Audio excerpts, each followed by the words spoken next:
இந்து கடவுள்களில் ஒருவராக கருதப்படுகிறார். இவருக்கு மாருதி, ஆஞ்சநேயர், வாயுபுத்திரன் என்று பல பெயர்கள் உள்ளன. ராமாயண கதையில் ஹனுமான் ராமரின் பக்தராக காட்டப்படுகிறார். அஞ்சனா தேவி என்ற பெண் குரங்கிற்கும் கேசரி என்ற ஆண் குரங்கிற்கும் மகனாக பிறந்தவரே இந்த ஹனுமான் ஆவார்.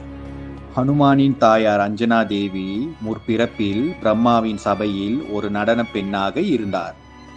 ஒரு தடவை ஒரு குரங்கு மனிதனைப் போல அமர்ந்து தவம் செய்து கொண்டிருந்த போது அஞ்சனா தேவி அதனை பார்த்து சிரித்து அந்த குரங்கின் மீது பழங்களை விட்டு வீசி விளையாடினார். உடனே அந்த குரங்கு தவம் கலைந்து எழுந்து ஒரு முனிவராக மாறியது.